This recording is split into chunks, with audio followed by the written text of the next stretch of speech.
పేరేంట్రా? కిరణ్మయ్. నా పేరు జ్యోతి. ఇంట్లో ఇంకా ఎవరెవరు ఉంటారు? మేమిద్దరం తప్ప ఎవరు లేరు. మీ అమ్మ నాన్న? అమ్మ నాన్న ఇద్దరే చనిపోయారు మేడం. ఇద్దరు కరోనా వల్ల చనిపోయారా? అవును మేడం. మీరిద్దరు ఇంట్లోనే ఉన్నారా? మీ అమ్మ నాన్నకి బాగాలేనప్పుడు? అంటే నాన్నకి బాగోని తర్వాత అమ్మకు కూడా కొంచెం బాగోలేదు. అమ్మేమో పిన్ని వాళ్ళ ఇంటికి పంపించేసింది మిమ్మల్ని. నాకు బాగోలేదు అని, అమ్మకు బాగాలేదు అని మిమ్మల్ని ఇద్దరిని. అవును. సో అలా మీరు మీకే కరోనా రాకుండా ఉండడానికి కారణం మీ అమ్మ మిమ్మల్ని వేరే చోట పట్టడం. మరి చనిపోయినప్పుడు వచ్చారా? వచ్చాను మేడం. ముట్టుకున్నారా అమ్మని? ముట్టలేదు, ముట్టనివ్వలేదు. ఇద్దరు అనాథనం అయిపోయింది. చిన్న వయసులోనే ఇద్దరు మీ దూరం అయిపోయారు. అమ్మే మొత్తం చదివించడం అన్నీ. చనిపోయిన తర్వాత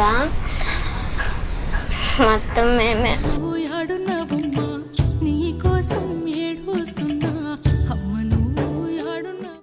ఇప్పుడు ఏం చదువుతున్నావు? నువ్వేం చదువుతున్నావు? ఇంటర్ అయిపోయింది. ఇంటర్ అయిపోయింది. ఇంటర్ ఏ గ్రూపు? ఎంపీసీ. ఎంపీసీ. ర్యాంక్ ఎంత వచ్చింది? 651. ఎవరన్నా? ఫస్ట్ ఇయర్ అయింది. ఫస్ట్ ఇయర్ అయింది. ఇప్పుడు సెకండ్ ఇయరా? ఏ గ్రూపు? బైపీసీ. అబ్బా, ఎంపీసీ బైపీసీ. ఫ్యూచర్లో ఏం అవ్వాలనుకుంటున్నావు? సాఫ్ట్వేర్. Software engineer. బైపీసీ కాబట్టి మీరు నర్స్ ట్రైనింగ్. నర్స్ అవుదాం అనుకుంటున్నాను. ఓకే, ఇది నేను మైండ్లో పెట్టుకుంటాను. నీకు ఇప్పుడు ఏదైతే చెప్పారో నేను మైండ్లో పెట్టుకుంటాను. సో మరి ఇక్కడే ఎందుకున్నారమ్మా? మీరు వేరేనా హాస్టల్స్లో వాటిలో జాయిన్ అవ్వాలని, చదువుకోవాలని అంటే ఐడియా రాలేక ఉండిపోయారా? తీసుకెళ్ళే వాళ్ళు లేక ఉండిపోయారా?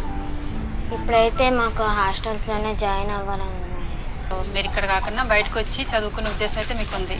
ఉంది మేడం. మరి మాతో వస్తే కాలేజీలో జాయిన్ అవ్వటం, చదువుకోవటం మీకు ఇష్టమేనా? ఇష్టం మేడం. చిన్న వయసులో ఈ కరోనా రావటం వల్ల ఎంతోమంది పిల్లలకి తల్లిదండ్రులు లేకుండా అయిపోయారు. ఎంతోమంది తల్లిదండ్రులకి ఎదిగొచ్చిన పిల్లలు కూడా లేకుండా అయిపోయారు. ఎంతోమంది భార్యలకి భర్తలు లేకుండా అయిపోయారు. ఈ కరోనా విపత్కాలం అసలు ఈ 2 ఏళ్ళు 3 ఏళ్ళు కూడా ఎంత నరకం అనిపించారో ప్రజలు. మనకి రోజు టీవీలలో చూస్తూనే ఉన్నాం. ప్రతి ఇంటి పక్కన కూడా జరుగుతున్న విషయం. ఆ టైంలో అయితే భయాందోళనలు కలిగించే పరిస్థితులు. ప్రత్యక్షంగా ఈరోజు ఈ 16-17 ఏళ్ళ పిల్లలు ప్రత్యక్షంగా మనకి ఈరోజు కనిపిస్తున్నారు. చిన్న వయసులో 1 నెల గ్యాప్లో తండ్రి పోయిన 1 మంత్కే తల్లి కూడా పోవటం అంటే ఆ పిల్లల గుండె అసలు ఎంత భారంగా కలిగి ఉంటుందో అసలు వర్ణించడం కూడా నా వల్ల కావటం లేదు. వాళ్ళు తప్ప మరో ఆధారం కూడా లేరు. ఇంకా ఈ 2 ఏళ్ళు ఎలా బ్రతికారో, ఎలా ధైర్యంగా ఉన్నారో అనేది ఆడపిల్లలకే, ఈ పిల్లలకే తెలియాలి. పాపం ఈ పిల్ల ఇంకా మరీ చిన్నపిల్ల, చెప్పడానికి మాటలు రావట్లేదు. కానీ లోపల బయట పడకన్నా ఆ పిల్లల మౌనంగా ఉండిపోతుంది. మాట్లాడడానికి మాటలు కూడా లేకుండా అయిపోయింది అమ్మాయి పరిస్థితి. బియ్యం ఇస్తాను. జ్యోతి తీసుకుంటావమ్మా? తీసుకు.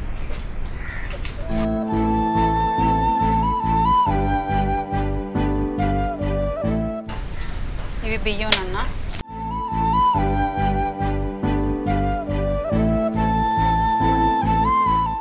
ఇది రేషన్ రా. మీరు చక్కగా నేను ఏదో ప్లాన్ చేసేంత వరకు మీరు చక్కగా కడుపు నుండి అన్నం తినండి. మీరైతే ఏం వరీ అవ్వకండి, బాధపడకండి. అమ్మ నాన్న బాగా చూసుకున్నట్టు చూసుకోగలను లేదో తెలియదు, కానీ మీకు కావాల్సినవన్నీ కూడా నేను ఏర్పాటు చేయగలను.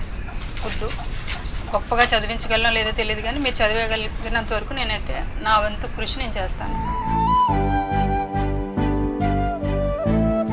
డైరెక్ట్గా నా దగ్గరికి తీసుకురావడానికి నేను ట్రై చేస్తాను. అందాక మీరు కష్టపడకన్నా మీరు భోజనం కడుపు నిండా తినండి. ఈలోగా ఎవరిని మీరు డబ్బులే వాడకండి. ఓకే, నేను మీ పక్కన ఉన్నాను. అందాక ఖర్చులకి నా దగ్గరికి మీరు వచ్చేంత వరకు కూడా బస్ ఛార్జీలకి వాటికి వీటికి అందాక ఖర్చులకి ఇస్తున్నాను, తీసుకోండి.